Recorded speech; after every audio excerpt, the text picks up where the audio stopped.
Salam berkat dalam.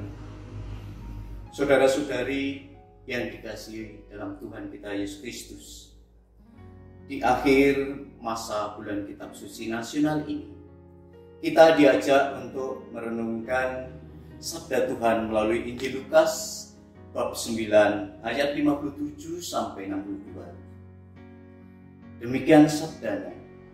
Ketika Yesus dan murid-muridnya melanjutkan perjalanannya mereka, berkatalah seorang di tengah jalan kepada Yesus, "Aku akan mengikut engkau kemana saja engkau pergi."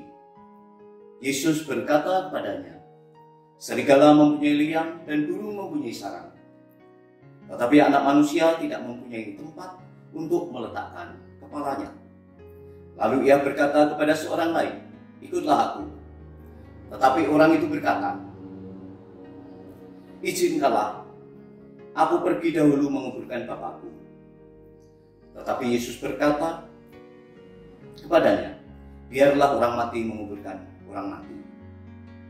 Tetapi engkau pergilah dan beritakanlah kerajaan Allah di mana-mana."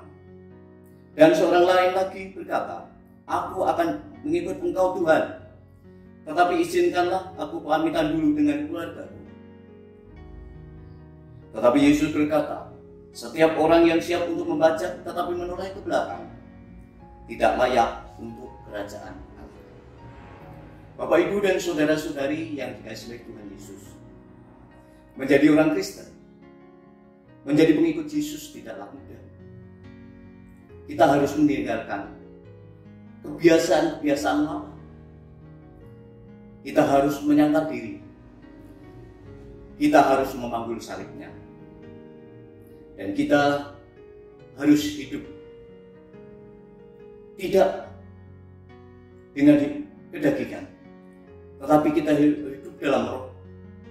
Kita harus siap melayani Tuhan. Kita harus siap mengabdikan diri kita pada Tuhan Yesus dengan jalan melayani gereja kita. Bapak, Ibu, dan saudara-saudari yang dikasihi Tuhan, tadi dicontohkan oleh Tuhan Yesus ketika mengajak seorang, lalu orang itu berpamitan untuk menguburkan bapaknya. Tetapi Tuhan berbicara keras, "Biarlah orang mati menguburkan orang mati." Tuhan Yesus tidak mengajarkan untuk mengabaikan orang tua, sanak saudara, dan keluarganya. Tetapi Tuhan Yesus mengajarkan kasih. Itu hanya sebuah perumpamaan.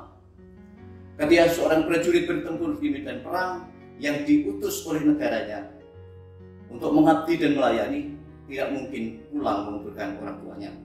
Tentu saja akan mengutus orang lain untuk menguburkannya. Demikian juga ketika seorang yang lain ingin mengikut Yesus, tetapi harus berpamitan dahulu kepada keluarganya. Lalu Yesus bersabda, "Setiap orang yang siap untuk membaca tetapi menoleh ke belakang tidak layak untuk kerajaan Allah." Kalau kita sudah dibaptis mengikut Yesus menjadi orang Kristen, kita harus benar-benar totalitas, seperti yang diajarkan Tuhan Yesus dalam sabdanya. Dalam Injil Matius 22 ayat 37, "Kasihanilah Tuhan Allahmu dengan segenap hatimu, dengan segenap jiwamu, dan dengan segenap akal budimu." Oleh sebab itu, saudara-saudari yang dikasihi oleh Tuhan, kalau kita mengikuti Yesus, kita tidak boleh menoleh ke belakang. Artinya, kita tidak boleh berpikiran lagi untuk hidup sesuai ketika kita belum dibaptis. Kita tidak boleh hidup dalam persabulan, berfoya-foya, bermabuk-mabukan. Tetapi kita harus hidup suci, harus hidup sesuai kehendak Allah. Hati kita juga harus bersih. Tidak boleh iri hati, tidak boleh dengki, supaya kita layak menjadi murid Yesus. Bapak, Ibu, dan saudara-saudari yang dikasihi Tuhan, selain itu kita tidak boleh menoleh ke belakang. Artinya kita harus meninggalkan adat istiadat, memuja roh, memuja benda bertuah, dan tidak mengandalkan Tuhan Yesus, tetapi mengandalkan benda-benda yang dianggap mempunyai kekuatan gaib. Dalam keadaan yang sulit dan genting, kita digoyangkan oleh dunia, tetapi kita harus tetap mengikuti Yesus. Kita tidak boleh lari pada dukun, atau kita tidak boleh mencari pertolongan selain kepada Tuhan kita Yesus. Bapak, Ibu, dan saudara-saudari yang dikasihi Tuhan, dalam akhir bulan kitab suci nasional ini, marilah kita bersama-sama merenungkan sabda Tuhan pada sore hari ini, supaya kita layak menjadi murid Yesus. Amin.